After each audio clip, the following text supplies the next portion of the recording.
What is going on, guys, and welcome back to the Pick Swap Media YouTube channel or wherever you are viewing this out. Shout out to our listeners on the iHeartRadio app via Fox Sports The Gambler, as well as on Fan First Sports Network through Spotify and Apple Pods there. So appreciate everyone tuning in wherever you are. Make sure you're smashing that subscribe button. With me, I have a very special guest today. He is the cap guru of NBA Twitter, of the NBA world online. He is Yossi Gozlan. You can check out his work on the Third Apron, the NBA salary cap newsletter delivered right to your inbox via Substack, and at Yossi Gozlan on YouTube for his own stuff there. Yossi, how we doing today? I'm doing fine. How are you doing? Doing well, can't complain. It has been a tough season for the Sixers, so excited to dive into a little bit of the how things could get better moving from there. But before we get fully into it, did want to ask you, how did you kind of get down this lane of becoming a cap guru, getting into the weeds, and what kind of brought you to that?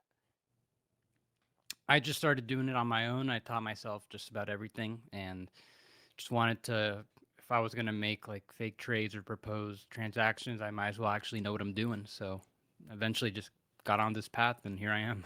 Yeah, that's awesome, man. You've certainly made life a lot easier on my end, referencing a ton of your work. As I mentioned, the guy that I go to, the guru in my mind there. So excited to dive into it. So, as far as the salary cap as a whole, it feels like the entire NBA world has been turned up by this new CBA and all the restrictions that are brought on. From kind of the bigger picture discussion, this is something that we're going to feel for years to come, as there is kind of the repeater penalties and things like that. How much do you say, and I guess this is kind of a broad question to lead off with, but how much do you think that has changed sort of the team building aspect from each NBA team moving forward? What has been the true effects of the CBA? So far, not much because teams are still finding ways to get whatever big trade they want done. You still see the Knicks getting cat, even though they have all these apron restrictions. They made it work somehow, and they didn't have any assets. They still had like enough to satisfy the Wolves.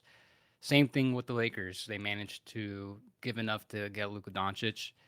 So far, not much change. The biggest change is that now more teams need additional teams to get these deals through the finish line. And I think a lot of we might have more effects from just the severe number of outgoing first round picks over the past few years that preceded this new CBA changes. I think we're gonna start to see maybe in the late end of the decade teams like OKC, Utah, Brooklyn that have all the picks. Maybe they just dominate the league because they have like the Thunder literally have two windows right now. This and then they can keep adding draft picks. So I think that's more. It's more like the actions of the teams. I think we're gonna see more an effect of than the rule changes.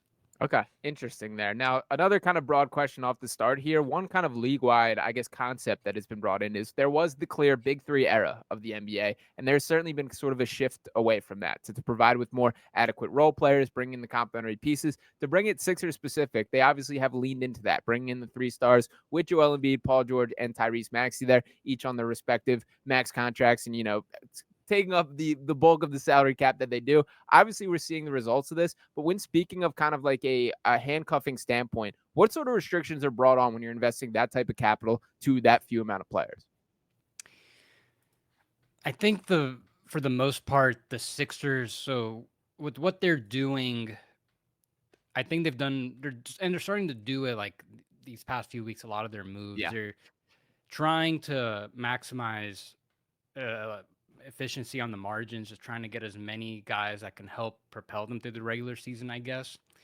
Because when they went and got Paul George and they had to spend a lot of money to re-sign Maxi, Oubre, they tried their best to bring in some minimum guys. Most of them did not pan out, other than Yabusele for the most part. And I think, like injuries aside, a lot of just I think it's just a generally weak rotation outside the big three who they George and Embiid haven't even been like playing up to their normal standard. Yeah. So it seems like they're gonna. I'm looking at their cap sheet right now for next year. It seems like they're gonna try to go into things again next year with the big three, and they saved a decent amount of money by getting off of Caleb Martin's contract. Maybe they'll want to get off Drummond, try to get a different big man to come off the bench. Um, as far as limitations, they don't really have too many. Like they could still bring in like a fourth guy who makes like a decent amount of money. They've got not too many extra draft picks left. They swapped their first round pick to bring in some extra seconds with that Wizards trade. Um, I like that, they have Grimes. I'm guessing they'll bring him back, and he can be a nice affordable option there. So seems like I don't think they have too many restrictions, but it feels like this offseason they'll probably have like one more move, so to speak. Ideally, try to get another forward that can complement the group, which they can do it. I think they can get it done pretty easily. Um, and still, and if a lot of these and the bench players that they just brought in, like Lonnie, Jared Butler, Justin Edwards, if they can all hit, if obviously, always forget, like, yeah, Jared McCain is still in the Yeah. picture. Uh, they'll definitely be better next year. So you could see right now they're already laying the blueprint to try to have to get the back end of the roster prepared for next year, but they do have another move left. Okay, that's good to hear. That was a more positive reply to that than I kind of expected there. But I do think that was the takeaway at the trade deadline was a lot of sort of laying the groundwork for this, which I do give Daryl Morey credit for there. Now, to stick on a couple of those names, I want to start with Quentin Grimes, who I think has been sort of the prize of the trade deadline, or certainly the guy that is being injected in the starting lineup and basically given the opportunity to prove that he can be a long-term part of the Sixers team. Now, he's going to be a restricted free agent at the end of this season. That felt intentional on Daryl Morey's part outside of obviously being able to match like the salary that is initially offered him by other teams, is there some cap implications or advantages that occur by adding a restricted free agent like that? Mainly that you have the matching rights. Okay. Teams are going to be more dissuaded from even making him an offer because it's kind of a waste of time. Yeah. If you already have an indication that it's going to get matched. Now, I mean, they've sped up the windows of putting a 24 of the offer sheets, where once you like make an offer, you have like a day to match it, so you're not wasting like time and resources now if you're another team. But the biggest thing is he's got full bird rights, so they'll be able to re-sign him up to anything. I don't Okay. anticipate getting him getting like a massive offer. I think he's great. I love the trade for the Sixers. Like just mainly Grimes and Caleb Martin right now. I would say they're both like even in terms of talent, but Grimes is a little younger, not as injury prone, and I could see him getting like around the same type of money as Caleb Martin. And it seems like he's probably going to be like, I'm just shocked he was passed around so much over the past Yeah. year. So I think it was a really smart move that they're able to get him. Um, and he's probably going to be locked in as a starting two. I guess that's what they've got in mind for next year. And they've got all these other shooting guards now, bringing in Butler, who's kind of like a one and two. Same thing, Lonnie Walker combo guard. They still have Ricky Council. McCain, probably more of a point guard, but he can also play off the ball a little bit. Makes me feel like Kelly Oubre is going to be very expendable. So he's got a player option. I don't. He's played really well. I Again, the market's still not going to be very strong, so I can't definitively say if like predict if he'll opt out or not, because we just saw last offseason a lot of role players got squeezed. Yeah. But at the same time, I I would guess that the Sixers at this point would probably want to get another forward. What I'm keeping an eye on is I would guess they re-signed Grimes. They got all these other guards. Whether maybe Oubre opts in and Drummond opts in, maybe you can put those salaries together, bring in like a $20 million player or something like that. So that's what I would anticipate the Sixers are probably hoping to accomplish. Interesting. Yeah, that's certainly Kelly's like a really interesting one as far as like market value. That like if he was just a slightly better shooter, I think we're talking about like a completely different caliber of player. But he's shooting 28% from three this season, and that's kind of at the end of the story when talk about him as a floor spacer there. Now, another prize of the Sixers season has been Guerschon Yabusele. That's been a guy who has exceeded every expectation that could have remotely been set for him based on the production he's providing to this team. It's sort of a unique situation, as obviously he spent a couple seasons overseas, was re-signed here on a veterans minimum, and it did feel like a lot of the moves at the trade deadline were sort of making sure they have a window to re-sign Guerschon. So I believe it's the non-taxpayer MLE that is the most likely route here. Is that correct? And what is kind of the outlook for the Sixers' chance of bringing him back? So they did open that up. They could use the full amount now they could use the full amount. I don't think as of now they'll need to give the full amount to him. Okay. again, just like I'm a little more, I'm kind of more like projecting like a lot of role players getting a little lower than what they deserve.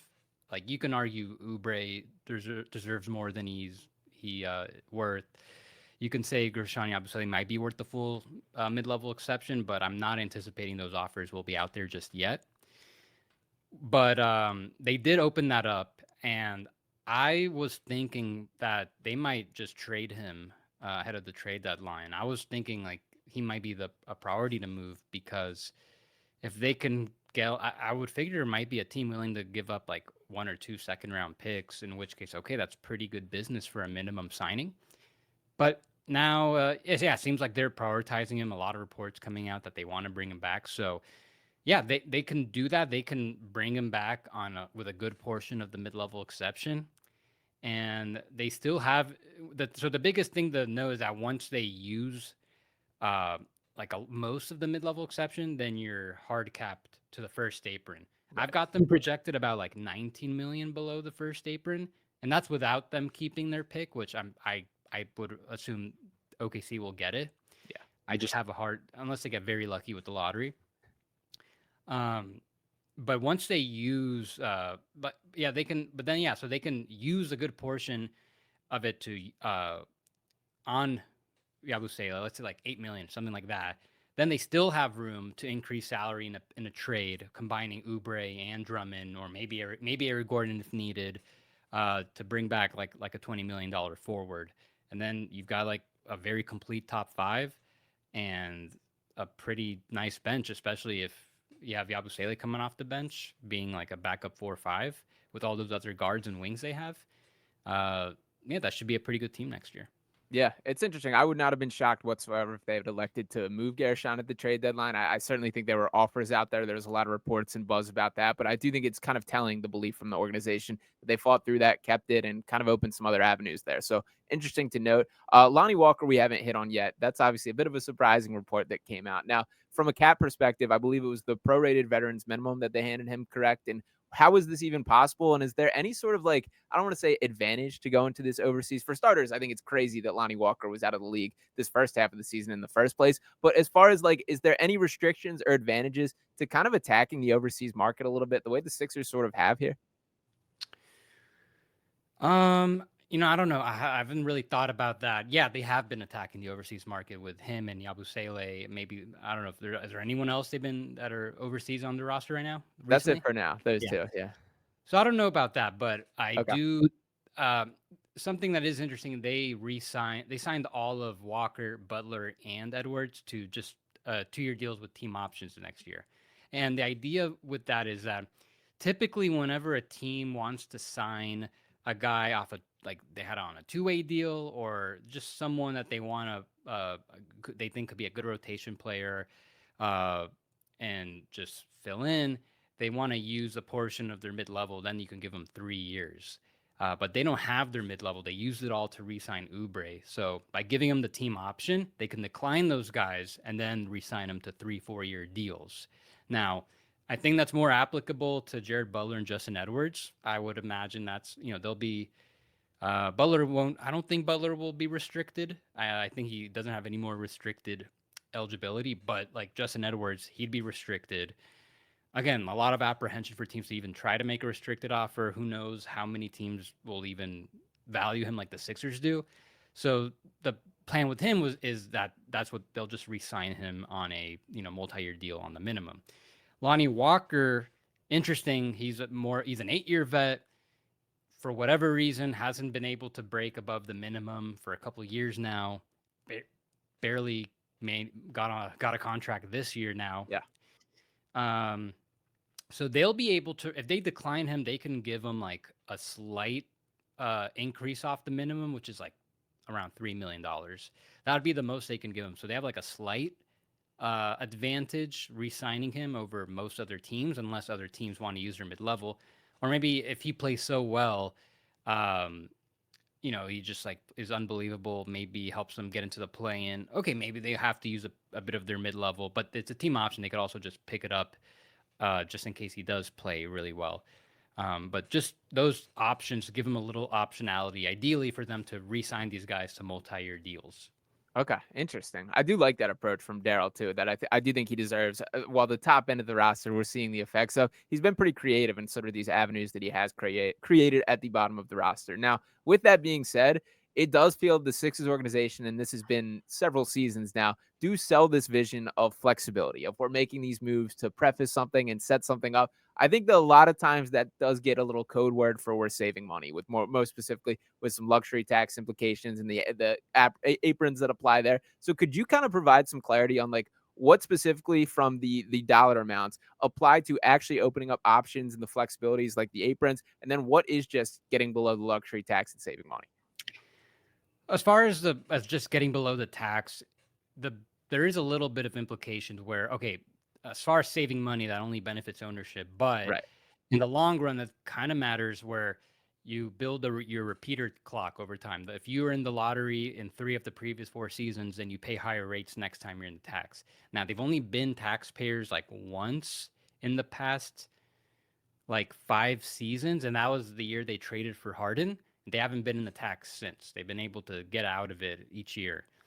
So the the thing is, like, if they're not that good, like if they're not projected to be like a true contender, then okay, like if you can get out of it, then delay your repeater, the start of the repeater clock. So that's what they did, and as soon as they re-signed KJ Martin to that exact salary amount they gave him, it just came to my head like, okay, they're probably just hedging in case things go badly, and then they want to get under the tax this year, which ended up happening because they could have given him way more money, but then it would have been way harder to trade him, and then they would have had an even bigger unnecessary tax bill. So it worked out pretty perfectly for them in that regard. Um, so as far as like the the amount of money they're saving now, they're prepping for next year. You're basically replacing Caleb Martin's salary with Quentin Grimes. Who else did they get? I mean, KJ Martin had a non-guaranteed salary, so they could have just traded him. But and then did they trade anybody else? I don't. I think I'm missing Reggie somebody. Jackson, that Yeah. kind of in the same breath to save money type thing. So a lot of kind of the minimal moving parts, but those are Yeah. the more notable names. Right. So they're just. It seems like they're mainly just preparing for next year.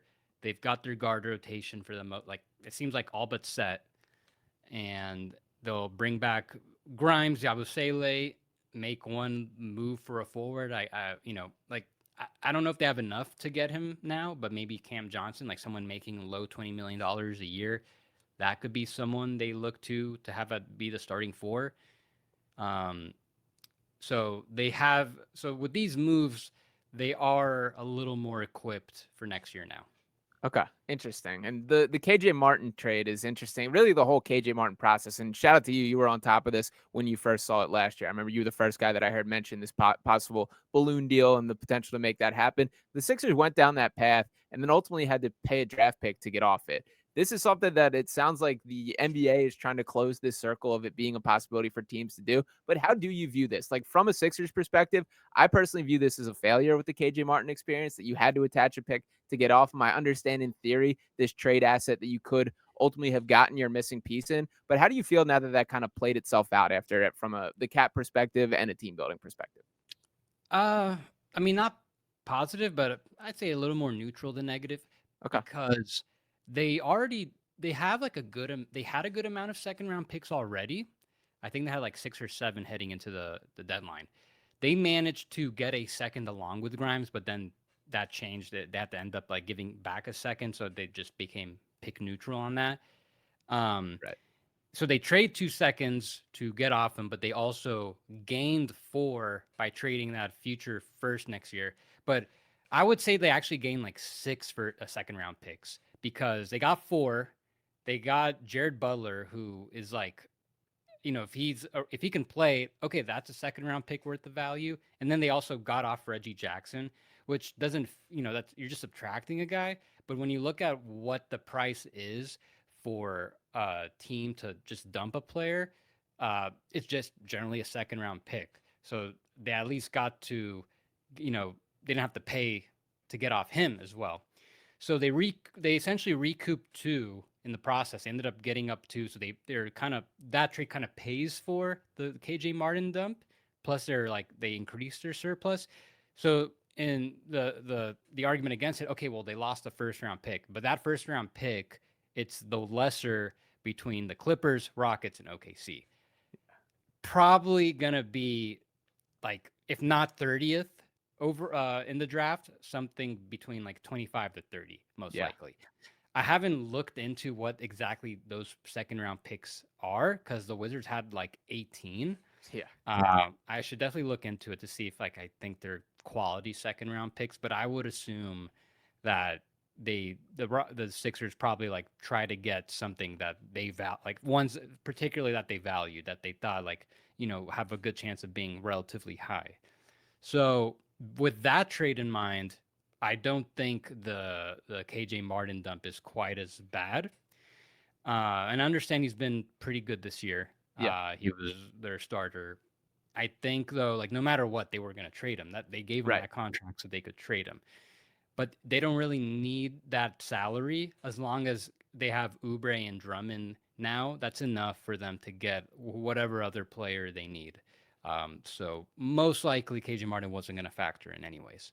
Okay, interesting. It does make more sense when you think of it from the complete picture, and I guess I should be a little bit softer on Daryl when putting it that way. But sort of a more conceptual question with that, it does feel like to me, since this new CBA or really these past couple seasons, that second round picks are becoming increasingly valuable as far as the desire for teams. Like trades like the 1 first rounder for 4 second rounders, which I get there's other moving parts in that Reggie Jackson deal, but it does not feel like that was as common before. Are you seeing that as well? That there's something teams are prioritizing, and why is that exactly? We are seeing a little more pick swaps, like without involving players or just like minimal players involved. We saw the Nets and Rockets do that Right. trade in the offseason where the Nets just needed to get their picks back, and in return, the Rockets get those Suns picks, which they value a lot. Bizarrely, that what if there's now like a small possibility that the Suns pick this year could be just as good as the Nets pick or even better, depending how the lottery shakes out. We saw the Jazz and the Suns. They did their pick swap. Uh, the Jazz in particular. Now to what you're talking about, they valued a specific first round pick and decided, okay, we think these other three they're going to be very low. Let's just get one that we think has a very good chance to either become a high draft pick or one that we could potentially get more for later. And then there's also like the Suns and the Hornets and Thunder swapped Right. second round picks just like in the middle of the night on the trade deadline week. And then there's this, which just minimal. Okay, there was also Reggie Jackson involved, but like for the most part, that was a pick swap. Right. So it's that those are very fascinating. We rarely see those, uh, especially involving picks that aren't like usually you see pick swaps on draft night. Like you Mhm. see like okay, there's no players involved. Maybe the team with the fifth pick is gonna trade down for like the 10th and 15th, something like that. Right. We're seeing like now teams being proactive, trying to acquire certain picks that are way in the future. This is definitely it feels like a new trend. So, and it's definitely, and I wrote about it on Third Apron. It's unlocked; anyone can read it. Where I specifically cite the Jazz trade with the Suns as, and it's called like the title is a new era in draft asset management. You've got teams now targeting specific picks, trying to maximize the quality of their picks, not so much how many extra picks they have. So, yeah, it's and then clearly the Sixers like they have that in mind when they did this trade. So that's like just another good way to help with your pool of assets to help maximize your window later. Yeah, it's interesting. I'm fascinated to see how exactly that plays itself out moving forward. Now, to keep it on the Sixers here, let's obviously the game plan is this retool for next year that we're kind of seeing all that. Let's say worst case scenario here that Joel Embiid's knee does not get healthy, that Paul George does not return to the full version of himself. What does the sort of exit plan look like for the organization? Is there a world where you can even move off these guys? Is that talking about attaching draft picks? Is there even going to be a team willing to take on these guys? What's sort of what would be your outlook from that direction? So I know I've been like pretty rosy about what the Sixers have done in this trade deadline because like I just like these transactions. Like they all make sense. But when you take a step back though, look at the bigger picture. I'm not very at all on board with this core. Like Yeah. obviously Tyrese Maxey, that's a great player on a great contract. Uh, I'm definitely a lot lower on Joel Embiid as like an elite of the elite players. He has not. He's even when he's played this year, he's not played as well as you need him to be to potentially make a deep playoff run, which is probably why the Sixers are already like pivoting away from this season. Because like even if everyone gets healthy, there's no guarantee him and Paul George, who's also playing like he's just been awful recently. Yeah. I was not a fan of the Paul George signing at the time, even though it's like okay, he is like the best player that you can get. Um, I said, like, and I've said in my videos, I think it would have made a little more sense if they traded for like a Brandon Ingram type, or who like just went for one first round pick. He's a lot cheaper, um, and yeah, he's improved his 3-point shooting this year specifically. Um, it's not a perfect fit either, but I just didn't. I just thought like a 4-year no brainer max for him was like I wouldn't have gone for that. Uh, because now we're seeing the major downside of this contract. Like Yeah. people want to point to Bradley Beal's contract being the worst in the league. For some reason, people want to point to Jamal Murray's contract being the worst in the league. I think it's Paul George's. He's going to be making close to $60 million by his age 38 season. He's already like it. Even if he's going to bounce back from this, but I still don't see him ever meeting like $55 million a year value. It might be closer to like 40 at most, based on that's just how I look at it. So, yeah, like I'm sorry, Sixers fan, I'm just not a big believer in this core, even once everything works, in which case the exit plan, I don't know. Like, I don't think there's any real exit plan with Paul George because it's probably going to take an asset or two to get off of him. As far as Embiid, Those numbers look even worse. the thing with Embiid is, well, the thing now, like if you look at what happened in the trade deadline, a lot of star players, they're not going for what they used to. Where you saw what Anthony Davis went for, what Paul George originally went for to the Clippers, Rudy Gobert, Kevin Durant. They're going for like teams' entire drafts. Yeah. Those trades are not really out there as much because all these teams traded their entire draft. There's like no more picks for them to trade. Very few teams either like have a huge surplus. They've collected all the picks, like the Thunder, or you've got some teams that still have like all their own picks, but they probably don't want to do that. They haven't done anything like that yet. So I don't know if you're gonna. I don't know what you're gonna get for Embiid. That's the thing. Like I'm sure there's gonna be teams interested in him. I don't think they'll have a problem trading him.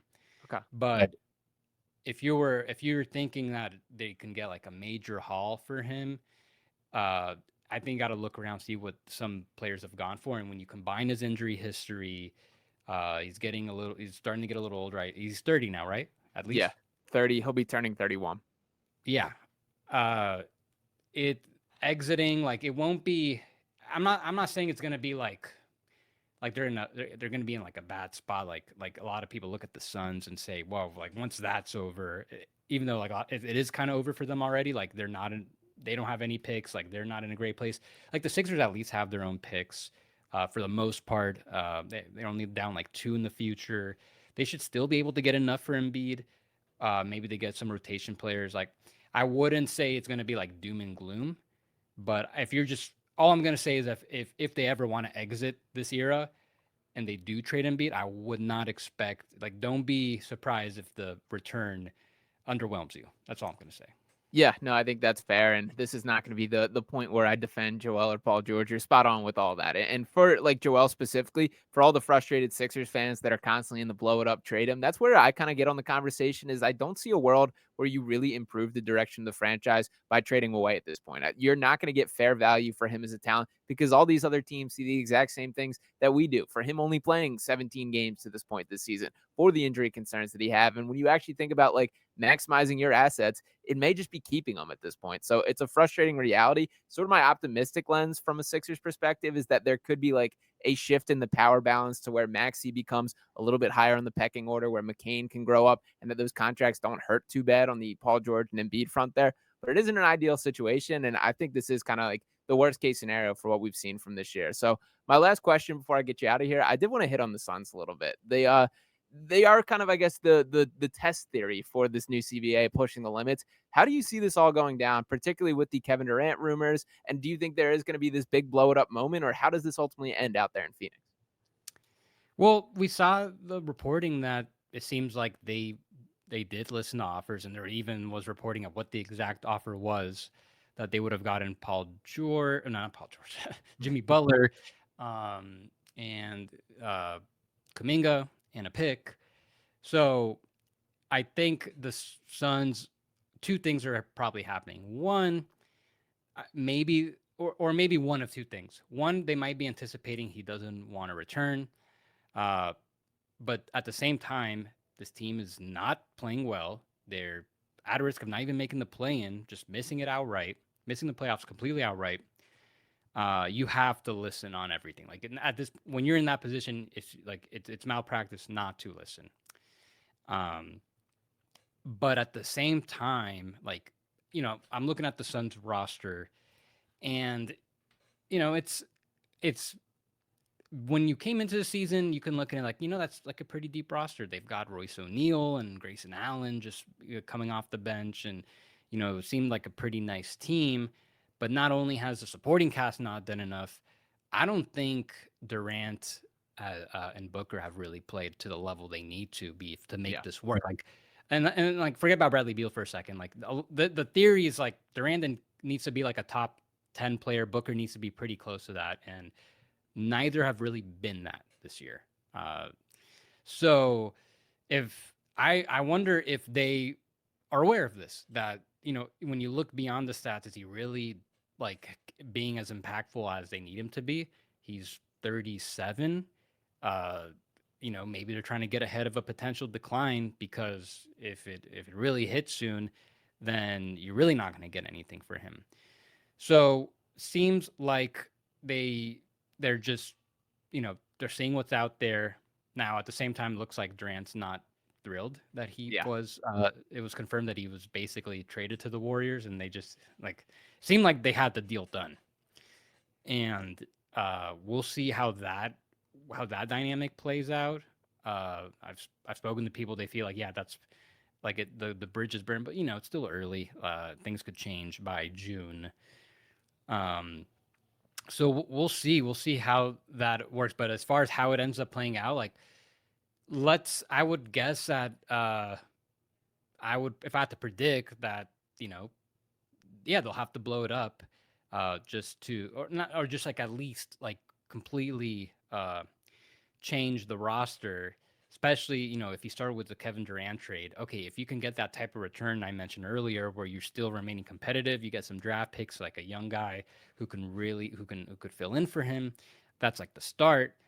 And then, I still don't think they'll be good enough. In which case, okay, then you're gonna have to probably look into moving Booker later. And then the logical trade for that is sending him to Houston, where they can get all their own picks back, which doesn't completely let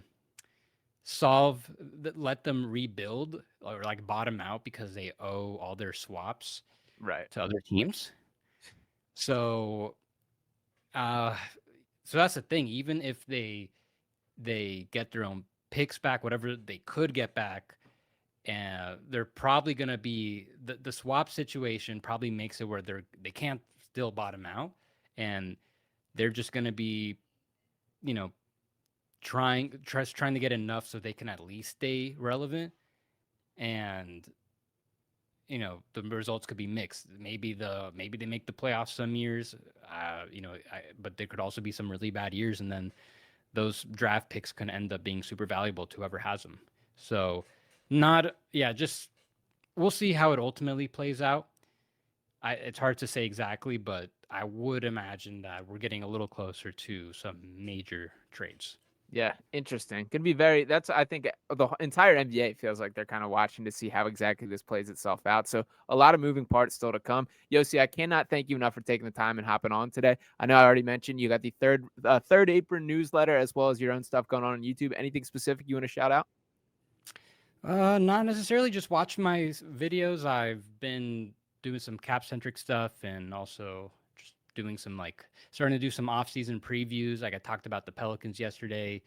Uh, and as we get closer, maybe on third apron, I might start doing some like free agency stuff. I think I'm going to talk about specific free agents, what their market could be, stuff like that. So, yeah, I'll be pretty active just on my newsletter and YouTube. You can also listen to stuff on your Spotify, Apple, all that. Awesome. Make sure you guys tap into that. Once again, that is Yossi Gozlan, YossiGoslan. He'll be tagging everything on here. Make sure you guys are subscribing wherever you guys are listening to this at. Appreciate each and every one of you guys tuning in. I'll be back talking with you next time. Peace.